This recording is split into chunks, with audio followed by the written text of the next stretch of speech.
The rain had started around 6 in the evening, and by 7:30 it was coming down hard. The kind of rain that makes you want to stay inside, wrapped in a blanket with something warm to drink. But David Wellington wasn't at home in his penthouse apartment.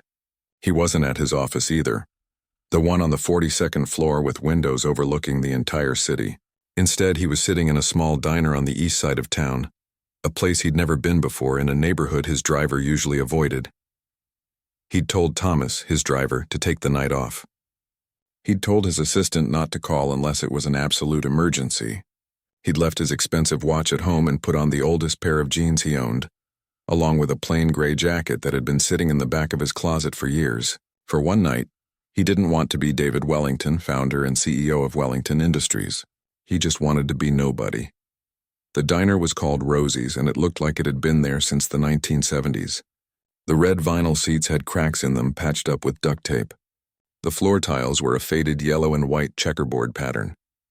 The menu was laminated and sticky, featuring pictures of food that looked nothing like what you'd actually get. A small television mounted in the corner was playing the evening news with the volume too low to actually hear. There were only 4 other people in the place.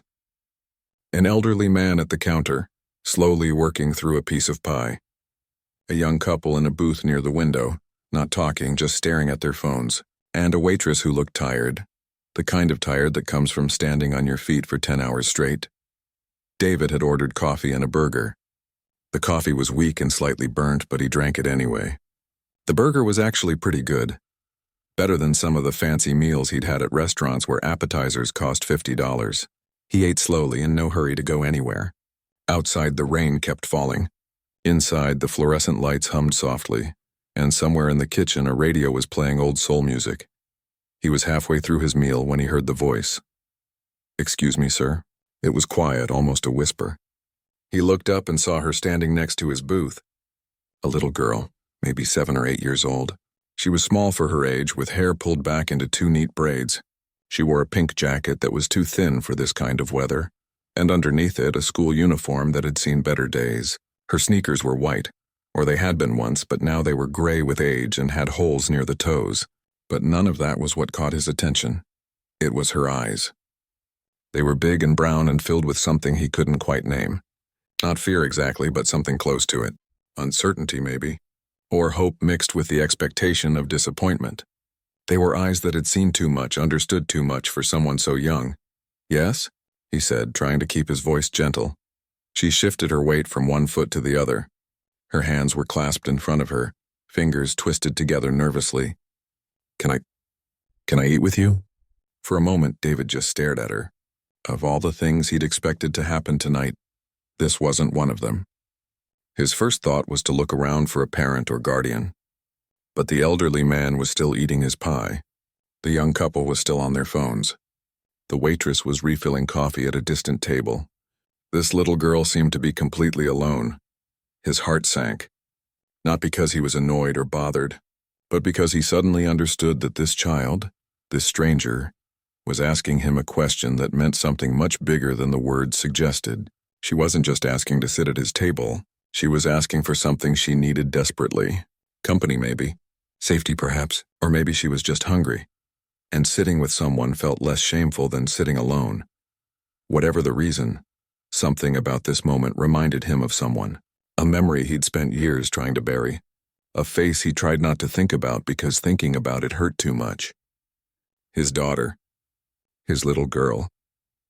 The one he'd lost 5 years ago. He pushed the memory away like he always did and focused on the child in front of him. "Of course," he said, gesturing to the empty seat across from him. "Please sit down." Relief washed over her face. She slid into the booth quickly, as if worried he might change his mind. Up close, he could see more details. There was a small stain on her uniform shirt, probably from lunch. Her fingernails were clean but cut very short. She had a small scar on her chin, the kind you get from falling off a bike or tripping on the playground. The waitress appeared, looking slightly confused. She glanced from David to the girl and back again. "She's with me," David said before the waitress could ask. "Can she get a menu, please?" The waitress nodded and returned a moment later with a menu and a glass of water. The little girl took the menu with both hands and studied it carefully, her lips moving slightly as she read. David watched her, wondering what her story was, wondering where her parents were, wondering if he should be concerned, if he should call someone, but something told him to wait, to let her decide what she wanted to share. After a long moment, she looked up at him. "What's good here?" she asked. "I don't know," he admitted. "This is my first time here. But my burger is pretty good." She nodded seriously, considering this information. Then she looked back at the menu. When the waitress came back, she ordered quietly. "Can I have a grilled cheese sandwich and tomato soup, please?" "Anything to drink, sweetie?" the waitress asked, her voice softer now, more maternal. "Water is fine. Thank you." Such good manners, David thought. Someone had taught her well. After the waitress left, an awkward silence settled over the table. The little girl looked down at her hands. David sipped his coffee, trying to figure out what to say. How do you talk to a strange child who's just asked to eat with you? What's appropriate? What's not? What's your name? He finally asked. She looked up at him. "Zara, that's a pretty name." "I'm David." "Nice to meet you, Mr. David." He smiled a little. "Just David is fine." She nodded, but didn't say anything else. Outside, the rain was still coming down. A car drove past, its tires splashing through puddles. The old man at the counter finished his pie and left, dropping some coins on the counter before shuffling out into the night. "Do you live around here, Zara?" David asked, trying to sound casual. "Yeah, 2 blocks that way." She pointed vaguely toward the east. "With my grandma." "Just your grandma?" She nodded. There was something in the way she did it, something final that told him not to ask about her parents. At least not yet. Her food arrived, and she ate slowly, carefully. She used her napkin. She chewed with her mouth closed. She said thank you to the waitress. Every bite seemed precious to her, like she was trying to make it last as long as possible. It made David wonder when her last meal had been. It made him angry, sad, and helpless all at once. "How old are you?" he asked. 8. Well, 8.5. "Do you go to school around here?" "Yes, sir. Jefferson Elementary. It's 4 blocks from my house. Do you like school?" For the first time, her face lit up a little. "Yes, sir. I really do. My favorite subject is science. We're learning about the solar system right now. Did you know that Jupiter has 67 moons? Well, at least 67 that scientists have found. There might be more." David smiled. "I didn't know that. That's really interesting. Yeah, I want to be a scientist when I grow up. Maybe an astronomer, or maybe someone who studies the ocean. There's so much we don't know about the ocean. It's almost like outer space, except it's right here on Earth." As she talked about science, about all the things she wanted to learn and discover, David saw a different child, not the nervous, uncertain little girl who'd asked to sit with him, but someone bright and curious and full of potential, someone who, under different circumstances, could do anything she set her mind to. They talked for a while longer. She asked him what he did for work, and he gave her the simplest answer he could. "I run a company. We make things and sell them." "What kind of things?" "All sorts of things. It's kind of complicated." She accepted this answer without pressing further. Then she asked, "Do you like your job?" It was such a simple question, but it caught him off guard. Did he like his job? There was a time when he would have said yes without hesitation, when building his company had been everything to him, when every deal closed and every dollar earned had felt like an achievement. But somewhere along the way, maybe after he lost his daughter, maybe even before that, the joy had drained out of it. Now it was just something he did, a way to fill his days, a distraction from thinking too much about everything he'd lost. "Sometimes," he said honestly, "but it keeps me busy." She seemed to understand something in that answer, something beyond her years. She nodded and went back to her soup. When she finished eating, she carefully wiped her mouth with her napkin and folded it neatly on the table. "Thank you for letting me eat with you," she said. "And thank you for the food. You're very welcome.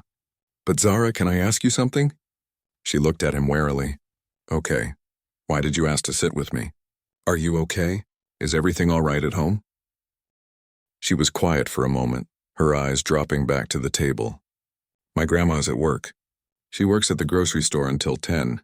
Sometimes I come here and do my homework because it's warm and they don't mind if I sit for a while, but I already finished my homework at the library. I didn't want to go home to an empty apartment yet." David's chest tightened. This little girl sitting in a diner by herself because she didn't want to be alone in an empty apartment, because her grandmother was working late, probably trying to keep a roof over their heads and food on their table. "What about your parents?" he asked gently. knowing he might be crossing a line but needing to know. "My mom died last year," she said quietly, matter-of-factly, like she'd said it enough times that it didn't hurt quite as much anymore. "And my dad? He's not around. He left when I was little." "I'm sorry, Zara, that must be really hard." She shrugged, but he could see the pain beneath the gesture. "My grandma takes good care of me. She works really hard. She just has to work a lot because everything costs money." David sat back in his seat, looking at this little girl who was trying so hard to be brave, to be grown up, to not be a burden, and something inside him cracked open. Something that had been sealed shut for 5 years. Ever since he'd sat in a hospital room holding his daughter's hand while machines beeped and doctors spoke in hushed, sympathetic tones, he couldn't save his daughter. No amount of money or power or connections had been enough. But maybe, just maybe, he could do something for this child. This stranger who'd walked up to his table and asked a simple question that had somehow changed everything. "Zara," he said, "what if I told you that I come here sometimes? Would you want to have dinner together again sometime?" Her eyes widened. "Really? You'd want to?" "Yeah, I would. I eat alone most nights anyway. It would be nice to have company." A smile spread across her face, the first real smile he'd seen from her all evening. It transformed her completely, made her look like the child she should be allowed to be. "I'd like that," she said. "I'd like that a lot." They exchanged a few more words, and then David paid the bill. He left a generous tip for the waitress. As they walked to the door together, he noticed how small Zara looked in her thin jacket, how the rain would soak through it in seconds. "Do you have an umbrella?" he asked. She shook her head. He didn't have one either, but he did have his jacket. He took it off and held it out to her. "Here, put this over your head and run home quick, okay? But you'll get wet." "I'll be fine. Please, take it." She took the jacket, holding it carefully like it was something precious. "Thank you, Mr. David." "Just David," he reminded her gently. She smiled again, then pulled the jacket over her head and ran out into the rain, disappearing into the darkness toward her home 2 blocks away. David stood in the doorway of the diner, watching her go, the rain starting to soak through his shirt. The waitress came up beside him, wiping down a nearby table. "That was a kind thing you did," she said. "She's a good kid," David replied. "She comes in here sometimes. Her grandmother works hard, but it's tough, you know, raising a kid on your own at that age on a grocery store salary." The waitress shook her head. "Life isn't fair sometimes." "No," David agreed quietly. "It isn't." He walked out into the rain, not bothering to run. By the time he got to the corner where he'd told his driver to pick him up later, he was soaked through. But he didn't care. His mind was elsewhere, thinking about a little girl with bright eyes and big dreams, sitting alone in diners because it was better than an empty apartment. As he sat in the back of his car, watching the city lights blur past through rain-streaked windows, David made a decision. He would go back to that diner. He would see Zara again. And somehow, someway, he would figure out how to help her. He didn't know yet that this decision would change his life, that this one encounter would crack open his carefully constructed walls and remind him what it meant to be human, to care about someone, to connect. All he knew was that for the first time in 5 years he felt something other than numbness. And it had started with 4 simple words from a little girl in a pink jacket. "Can I eat with you?" 3 days passed before David went back to the diner. He told himself he was busy, which was true. There were meetings, conference calls, documents to review and sign. But the real reason he waited was something else entirely. He was nervous. Nervous about seeing Zara again. Nervous about what it might mean. Nervous about opening a door he'd kept locked for so long. On Thursday evening, he left work early. His assistant looked surprised when he said he was leaving at 5:30. David Wellington never left early. He was always the last one in the office, sometimes staying until midnight, working on things that probably could have waited until morning. But tonight was different. He drove himself this time, leaving his usual car in the garage and taking an older sedan he kept for occasions when he didn't want to draw attention. The drive to the east side took 40 minutes in rush hour traffic. The neighborhood looked different in the fading daylight. He could see kids playing basketball in a park with rusty hoops. A group of women sitting on apartment steps talking and laughing. A man washing his car in a driveway, music playing from somewhere nearby. It was a world away from where he lived. But it felt more alive somehow. More real. The diner looked exactly the same. The neon sign that said Rosie's was flickering like it might give up any moment. Through the windows, he could see it was busier than it had been on Tuesday. Almost every booth was taken. He sat in his car for a moment, wondering if this was a mistake. What if Zara wasn't there? What if she was there but with her grandmother, and he looked like some weird stranger who'd sought out a child? What if she didn't even remember him? But he'd promised, sort of. He'd said he came here sometimes, and she'd seemed so happy at the idea of eating together again. So he got out of the car and walked inside. The same tired waitress was working. She recognized him immediately, her eyebrows raising slightly. But before she could say anything, he heard that small voice. "David?" He turned and saw Zara sitting in a booth near the back, the same one they'd shared on Tuesday. She had her backpack next to her and a textbook open on the table. Her face lit up when she saw him, a smile spreading across her features that made something warm bloom in his chest. He walked over to her booth. "Hi, Zara, mind if I join you?" "Please," she said, gesturing to the seat across from her like a tiny host welcoming a guest. "I hoped you'd come back." He slid into the booth, and the waitress appeared almost immediately. "Coffee?" she asked him, and there was something knowing in her eyes, something that made him feel both seen and approved of at the same time. "Please. And Zara, have you eaten yet?" She shook her head. "I was waiting. I was doing homework, but I was also kind of hoping maybe you'd show up." "What are you working on?" he asked, looking at the textbook. It was math, fractions, and decimals. Math homework.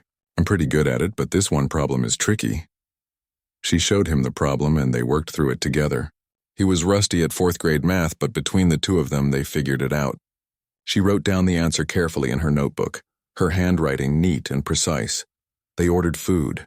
This time, Zara got chicken fingers and fries, and David got the meatloaf special. While they waited, she told him about her day at school. Her teacher, Mrs. Patterson, had praised her science project. She'd gotten 100% on her spelling test. At recess, she'd played soccer with some other kids and scored a goal.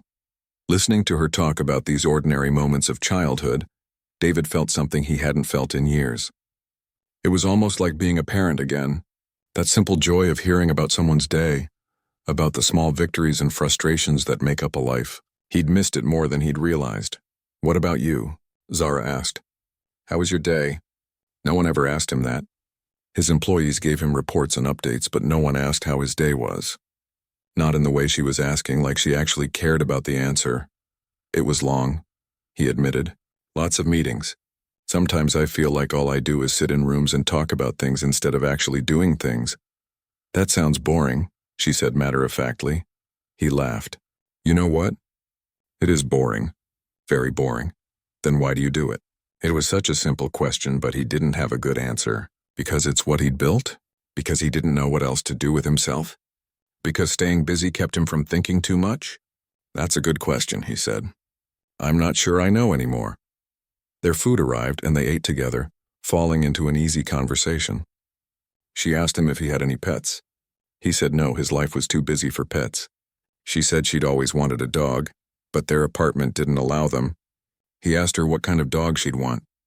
She said a golden retriever because they seemed friendly and smart. As they talked, other customers came and went. The diner hummed with the sounds of regular life, plates clattering, conversations overlapping, the hiss and sizzle of the grill in the kitchen. David realized he felt more relaxed here, in this run-down diner with cracked vinyl seats, than he did in any 5-star restaurant. When they'd both finished eating, Zara pulled out a book from her backpack. "I got this from the library today," she said, showing it to him. It was about the ocean, filled with pictures of colorful fish and coral reefs. "Look at this one," she said, pointing to a picture of a jellyfish. "They don't have brains or hearts, but they've been around for millions of years. Isn't that amazing?" "It really is," he agreed, and he meant it. Her enthusiasm was contagious. They looked through the book together, and she read some of the facts out loud. She read well, stumbling only on the biggest scientific words. When they got to a section about how pollution was affecting ocean life, her voice got quiet. "It makes me sad," she said, "that we're hurting the ocean. My teacher says if we don't take better care of the planet, it's going to be really bad for my generation." "Your teacher is right," David said.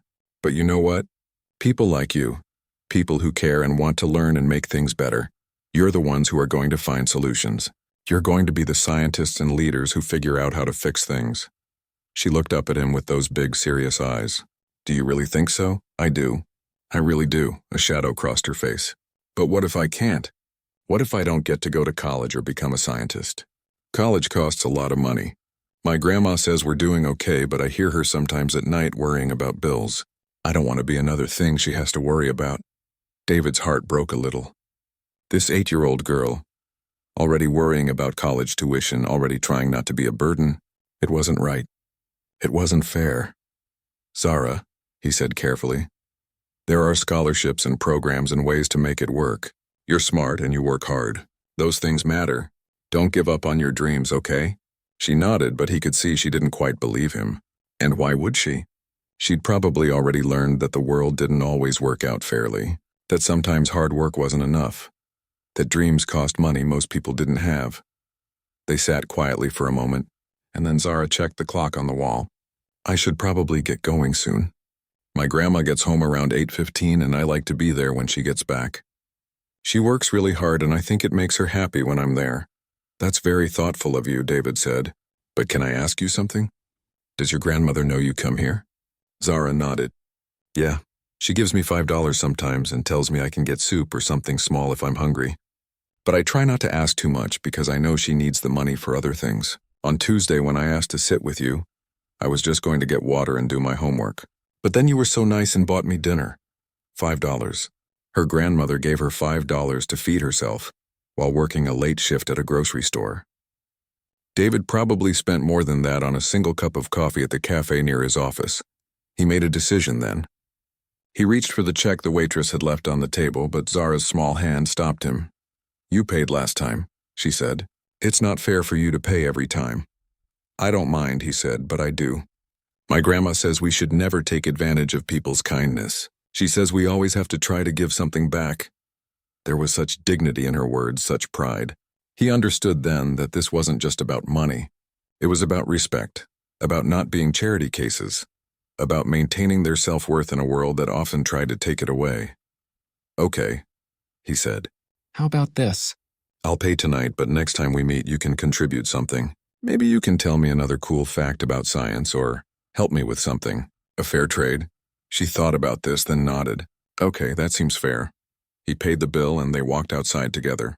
It was cooler now, the sun fully set.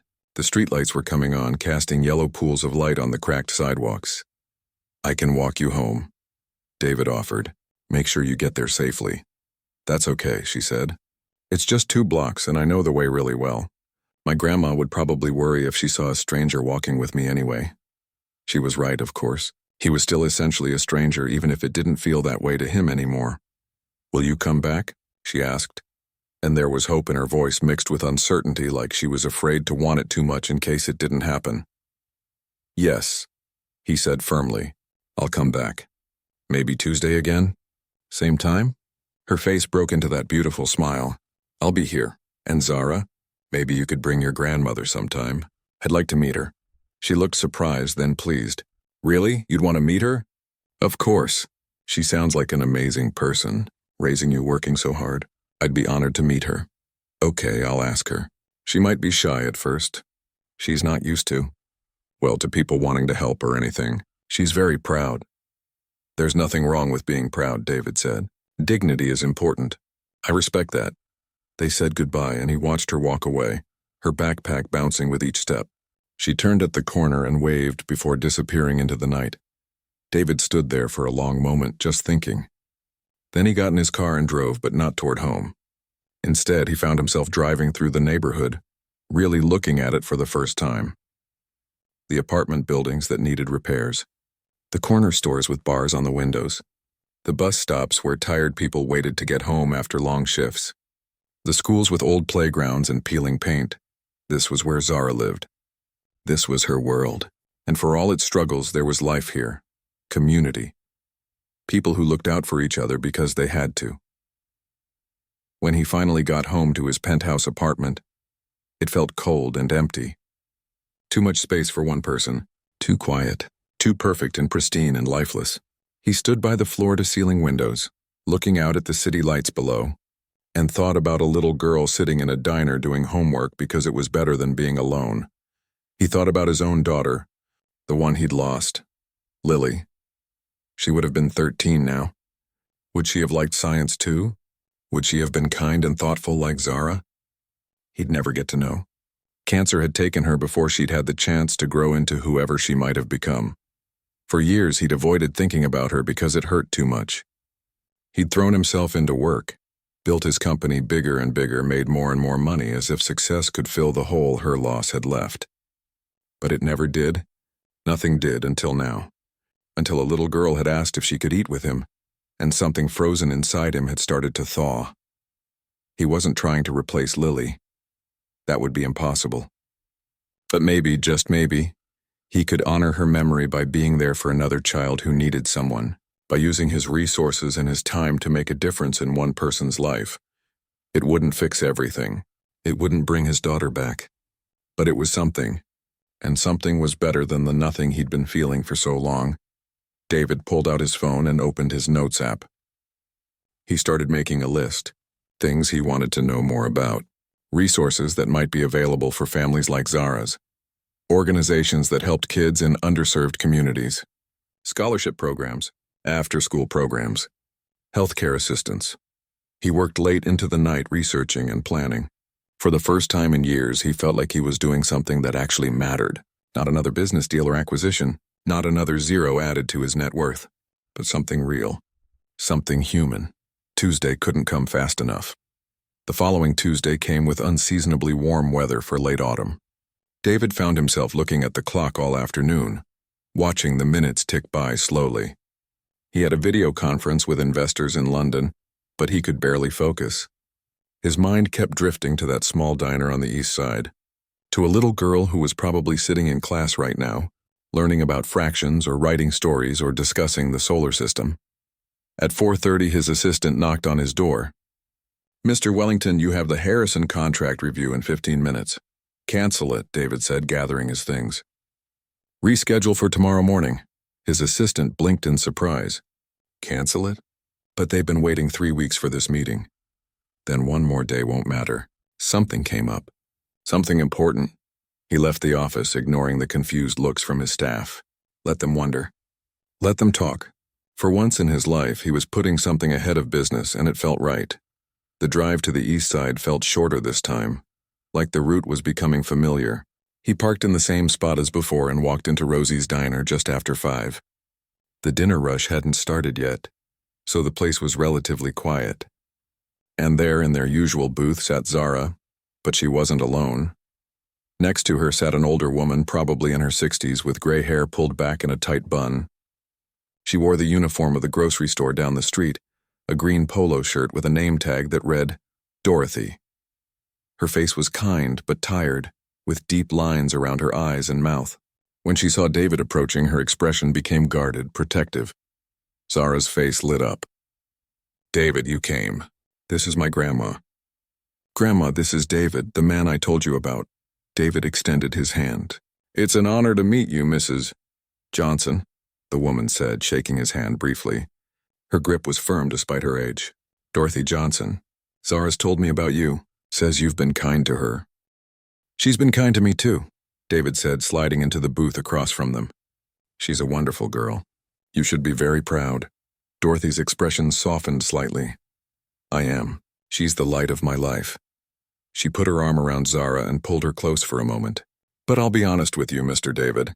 I'm not sure what to make of this situation. A grown man, a stranger, buying dinner for my granddaughter. You'll forgive me if I have questions." "I completely understand," David said. "And please, just David. I'd have questions too if I were in your position." "I should explain. The waitress came by and they ordered." David noticed that Dorothy ordered the cheapest thing on the menu, just a cup of soup and crackers.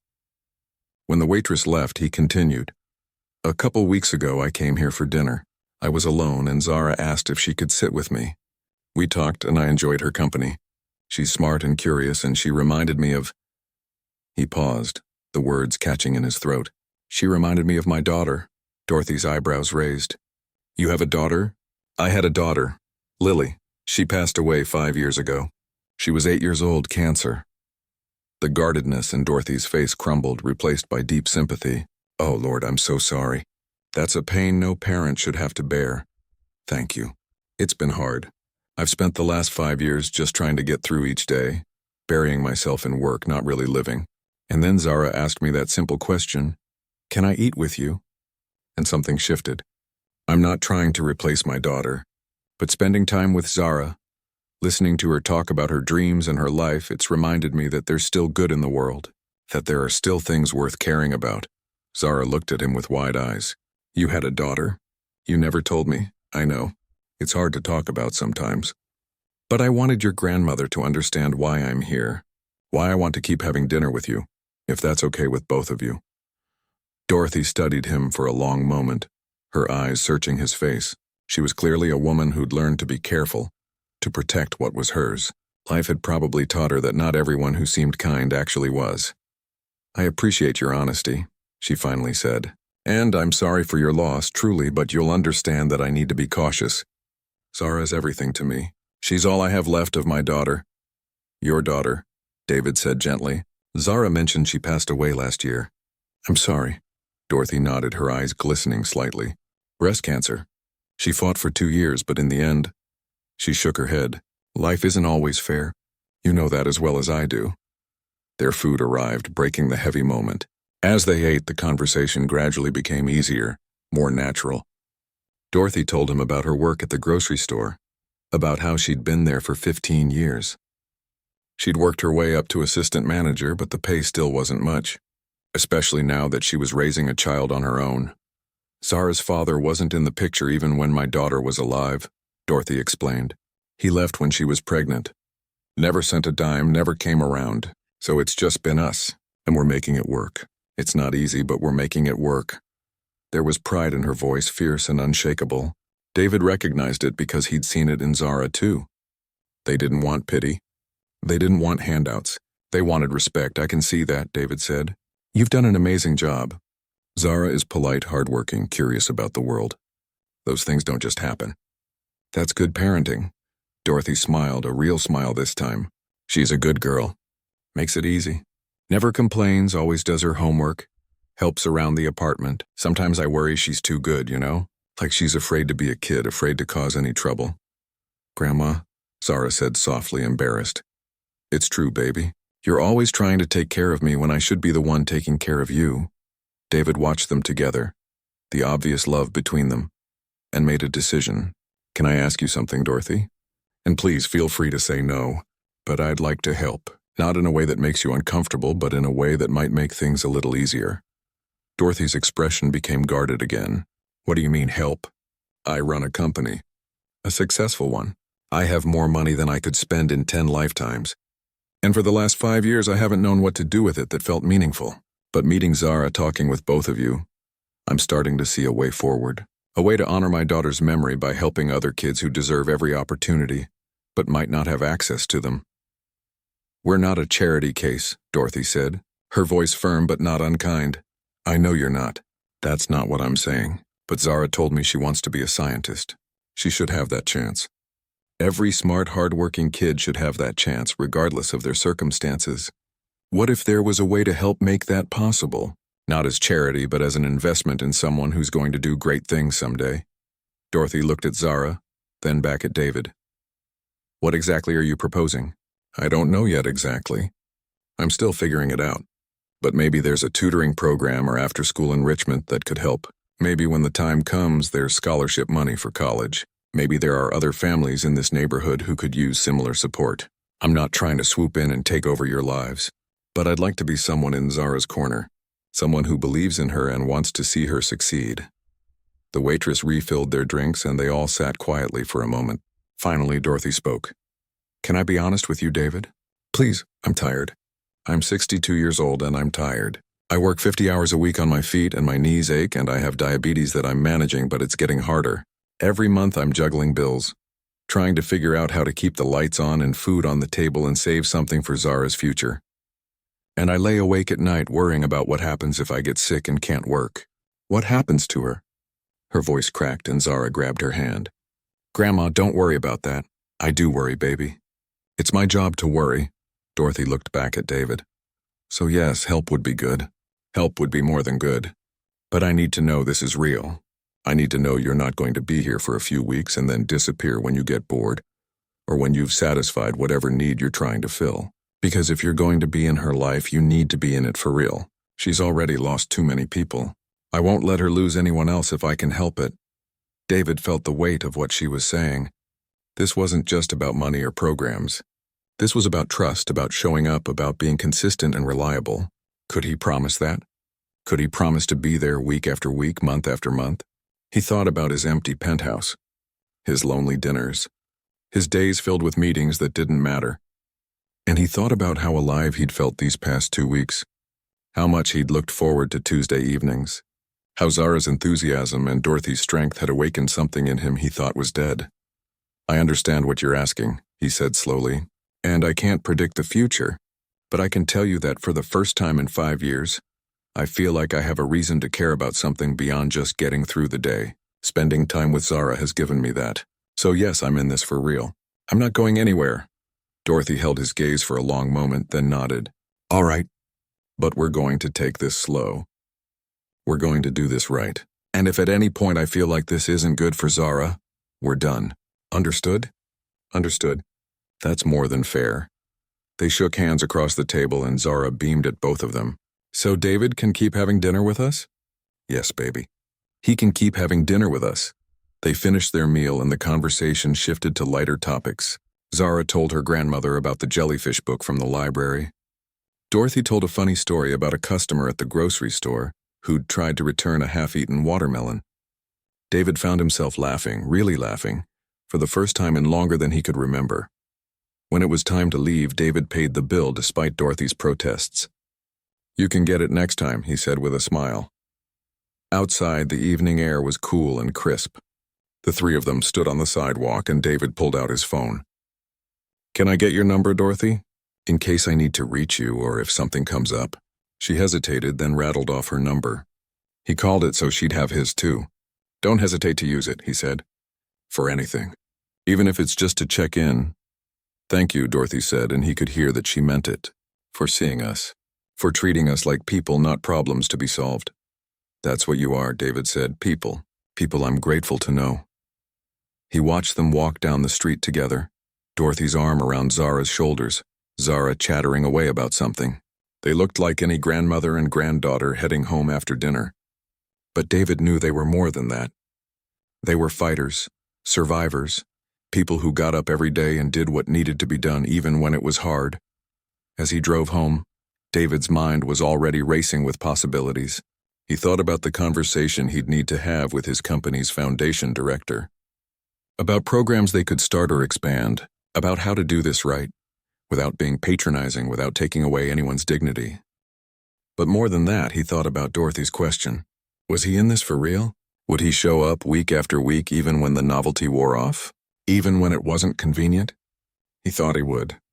No, he knew he would. Because these Tuesday dinners had become the best part of his week. Because Zara's excitement about science and Dorothy's quiet strength had reminded him what it meant to care about people beyond their usefulness to him. When he got home, instead of going straight to bed like he usually did, David sat down at his piano. He hadn't played since Lily died. The piano had just been gathering dust in the corner of his living room, a painful reminder of the lessons she used to take, the recitals he used to attend. But tonight, he sat down and put his fingers on the keys. He played a simple melody, nothing fancy, just letting the music flow. And for the first time in 5 years, the memories of his daughter didn't only bring pain, they brought gratitude too. Gratitude for the time he'd had with her. Gratitude for what she'd taught him about love and joy and living in the moment. And gratitude for a little girl in a pink jacket, who'd asked a simple question that had changed everything. He played until his fingers were tired, and when he finally went to bed, he slept better than he had in years. 6 weeks passed, and the Tuesday dinners became a routine that David looked forward to more than anything else in his week. Sometimes it was just him and Zara. Sometimes Dorothy could make it too, though her work schedule made that difficult. They'd talk about school, about books Zara was reading, about the science fair project she was working on. David found himself learning things he'd never known, Seeing the world through the eyes of a curious 8-year-old who still believed anything was possible, he'd started making small changes in his company too. He met with his foundation director, and they began planning programs for underserved communities, after-school tutoring, summer science camps, scholarship funds. Nothing had launched yet, but the wheels were in motion. He wanted to get it right, wanted to make sure they were actually helping people and not just making themselves feel good. On a cold Thursday in early December, David was in a board meeting when his phone buzzed. He normally would have ignored it, but something made him glance at the screen. It was Dorothy. She never called during work hours. He excused himself from the meeting and stepped into the hallway. "Dorothy? Is everything okay?" Her voice was shaky, scared. "David, I'm at the hospital. I collapsed at work. They're running tests, but they think my diabetes has gotten worse. My blood sugar was dangerously high, and they're talking about complications, and I don't know what to do. Zara is still at school, and she doesn't know yet, and I don't have anyone else to call." David's heart started racing. "Which hospital?" "I'm coming right now. Memorial General. But David, Zara gets out of school in an hour. Someone needs to pick her up. I gave the school your number as an emergency contact last month just in case, but I don't know if—" "I'll handle it," David said firmly. "I'll get Zara and I'll bring her to see you. Just focus on getting better. Do what the doctors tell you. I've got this." He heard her crying softly on the other end. "Thank you. Thank you so much. I was so scared. I didn't know who to call. You did exactly right by calling me. I'll be there soon." He hung up and immediately called his assistant. "Cancel everything for the rest of the day and tomorrow. Everything. I don't care what it is." Then he called the school. After explaining the situation and confirming he was listed as an emergency contact, they agreed to release Zara to him. The drive to Jefferson Elementary felt like it took forever, even though it was only 20 minutes. David kept thinking about Dorothy's voice, how scared she'd sounded. How alone she must have felt, collapsing at work with no family nearby except for an 8-year-old child. He pulled up to the school just as the bell rang. Kids poured out of the building laughing and shouting, their backpacks bouncing. He spotted Zara coming down the steps with a group of other girls. When she saw him standing by the car, her face showed confusion, then worry. She ran over to him. "David, what are you doing here?" "Where's my grandma?" He knelt down so he was at her eye level. "Your grandma had to go to the doctor today. She's okay, but she needs to stay there for a little while so they can help her feel better. She asked me to come get you." Zara's eyes filled with tears. "Is she sick? Is it bad?" "The doctors are taking good care of her. She wants to see you. How about we go to the hospital right now?" Zara nodded, wiping her eyes with the back of her hand. She got in the car quietly, and David drove toward Memorial General. In the rearview mirror, he could see her staring out the window, her small face tight with worry. She looked so young, so vulnerable. Too young to be dealing with this. "Can I tell you something?" David said softly as they drove. "When my daughter was sick, I used to be so scared. Scared of losing her, scared of not knowing what to do. And someone told me something that helped. They said being scared just means you love someone a lot. It means they matter to you. So it's okay to be scared right now." "Were you with her?" Zara asked quietly. "When she died, I was. I held her hand the whole time.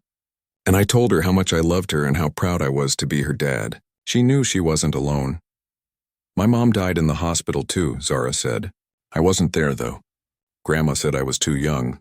But I wish I'd gotten to say goodbye." David's throat tightened. "I'm sorry, Zara, that must have been really hard."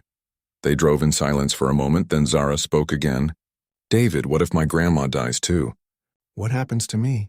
It was the question he'd been dreading, the one he didn't have a good answer for. "Your grandma is strong. She's going to fight to get better because she loves you so much. Let's not think about worst-case scenarios right now, okay? Let's just take it one step at a time." But even as he said it, he knew the question wasn't going to go away. If something happened to Dorothy, what would happen to Zara? Foster care probably. Some system that would separate her from everything familiar. The thought made him feel physically sick. At the hospital, they found Dorothy in a room on the 4th floor. She looked small in the hospital bed, tired and older than she had just a few days ago. But when she saw Zara, her face lit up. "Come here, baby," she said, and Zara ran to her, careful not to disturb the IV in her arm. Dorothy held her granddaughter close, tears streaming down her face. "I'm sorry I scared you. I'm okay." The doctors are just being extra careful. A doctor came in shortly after, a woman in her 40s with kind eyes. She explained that Dorothy's diabetes had progressed, that her blood sugar levels had been dangerously unstable. She needed to stay in the hospital for a few days while they adjusted her medications and monitored her. Long-term, she'd need to make some lifestyle changes, see a specialist regularly, and take better care of herself. The problem is, the doctor said gently, you've been ignoring symptoms for a while, haven't you? Trying to push through? Dorothy looked embarrassed. I couldn't afford to miss work. And the medications were so expensive, so sometimes I'd skip doses to make them last longer. The doctor's expression became stern but compassionate. I understand, but that's exactly what made this worse. We need to find a way to make your treatment affordable and sustainable. The hospital has programs that can help. I'll have a social worker come talk to you. After the doctor left, David sat in the chair beside the bed while Zara curled up next to her grandmother. Dorothy, he said carefully, I want to help with this. The medical bills, the medications, whatever you need. Please let me. David, I can't ask you to. You're not asking. I'm offering. Actually, I'm insisting. This is exactly the kind of thing I meant when I said I wanted to help. You need to focus on getting better, not on how you're going to pay for it. Dorothy looked at him for a long moment, and he could see her pride warring with her practicality. Finally, she nodded. Okay, but we're keeping track of everything. Someday, somehow, I'll find a way to pay you back. There's no debt, David said. Friends help each other. That's all this is. Over the next few days, David's life transformed completely. He took Zara to school in the mornings and picked her up in the afternoons. They did homework together at his apartment, which she found fascinating with its huge windows and fancy appliances. He learned to make grilled cheese sandwiches the way she liked them, with the cheese melted just right. They visited Dorothy every evening, bringing her updates about Zara's day. His assistant was bewildered by the sudden change in his schedule. Meetings got rescheduled around school pickup times. He left the office at reasonable hours. He turned down a business trip to Tokyo because he couldn't leave right now. Is everything all right, Mr. Wellington? His assistant finally asked. You've been acting different lately. Everything's fine, David said. Better than fine, actually. I'm just remembering what's important. At night, after Zara was asleep in his guest room, David would sit and think about how quickly everything had changed. A few months ago, he'd been going through the motions of life, empty and disconnected. Now he was responsible for an 8-year-old girl, at least temporarily. He was making school lunches and checking homework and reading bedtime stories. And he loved it. He loved the way Zara's face scrunched up when she was concentrating on a math problem. He loved how she always said thank you.